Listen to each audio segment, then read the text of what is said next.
Hey there, this spring seat is kind of mangled on the bottom, so what I'm going to do is slice this bent section out, weld in a new piece of 3/16 inch plate to the side here, and then also what I'm going to do is I'm going to cut this square tube here in half and weld it on the inside just to reinforce it a little bit.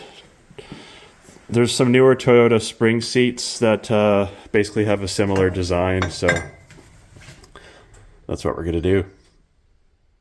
Okay, so this piece here was pretty mangled, so rather than I messed around with trying to straighten it out and stuff, but it's getting a little bit annoying. So anyways, I cut this piece out, 3/16 plate. It's going to get welded in here.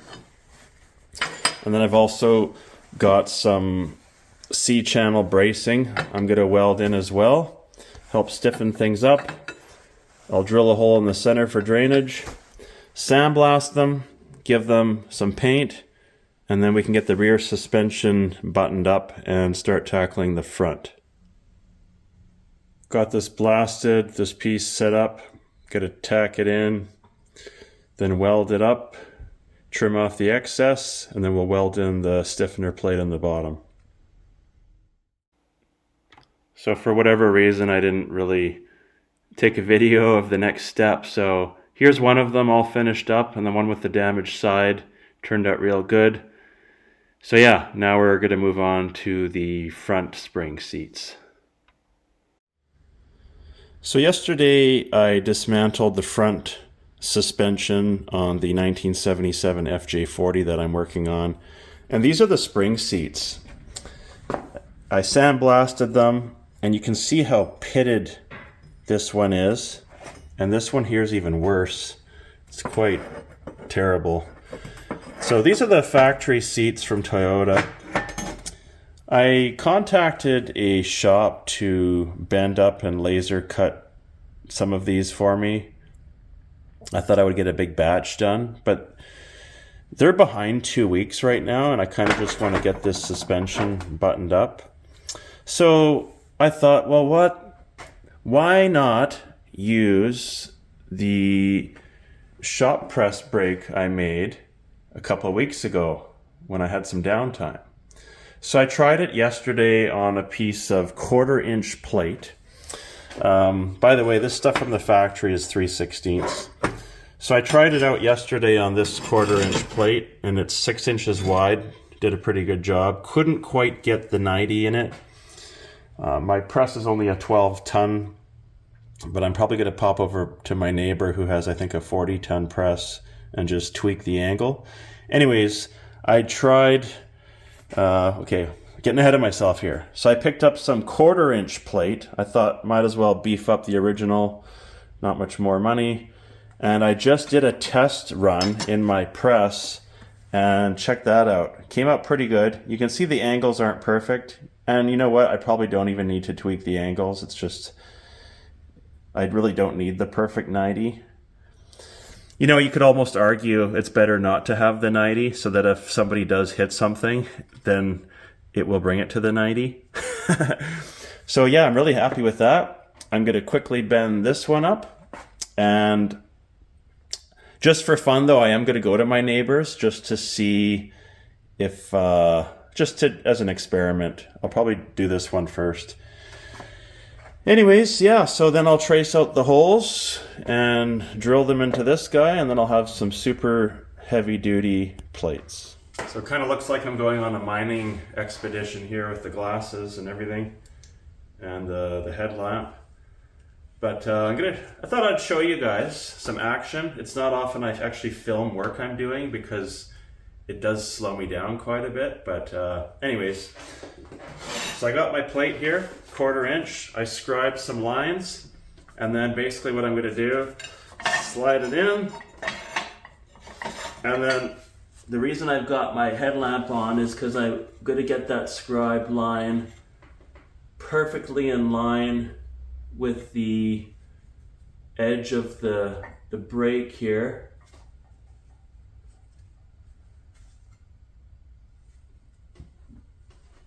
double check that it's square. By lining the line up, I basically know it's square, but that looks pretty darn good there. All right. This is what you all want to see, right? It's pretty slow process here, but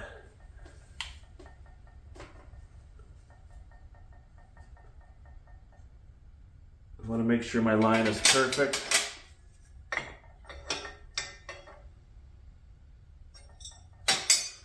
All right, here we go. Remember, this is only a 12-ton jack, so a 20-ton would be a lot nicer, but this whole setup only cost me 150 bucks Canadian, so kind of just working with what I got right now. One day I might throw a 20-ton jack in there and reinforce this whole setup. You can see she works, but I got to pull down on this with quite a bit of effort.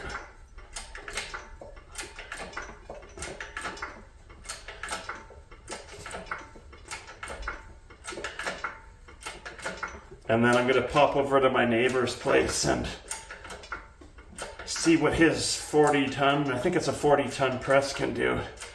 Should be kind of interesting, and I'll just bring my brake over to his house. And that's basically it. She's bottomed out. So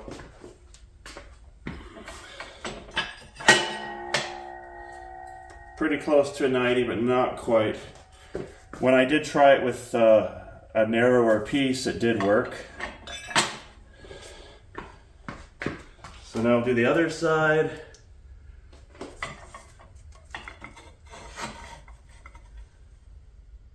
I'll get this done. You guys probably don't need to see it twice. I do try and keep my videos concise. So yeah, there you have it. So I just got back from my neighbor's, and he's got a 30-ton press with a pressure gauge.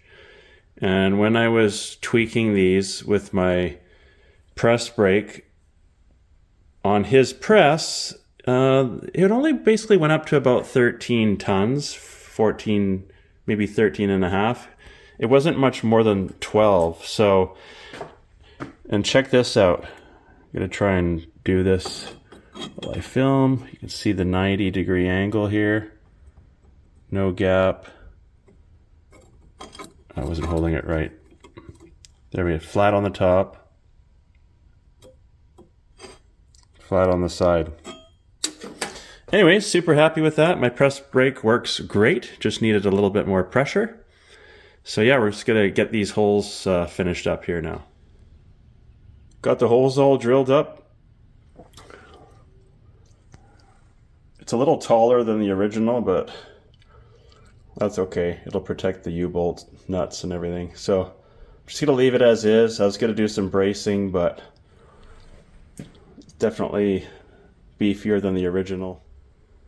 So I couldn't leave well enough alone, and I added some bracing on the front mounts here and also rounded the corners off. So yeah, now they're done. Gonna sandblast them and paint them. There's the old one. There's the new and improved new ones. So I thought I'd do a little wrap-up video here showing the spring seats installed on this 40 series. And here are the front ones installed. Really happy with how they turned out. So yeah, hopefully you liked this video. If you found it helpful, give me a like, share it, and we'll catch you in the next video. Thanks for watching.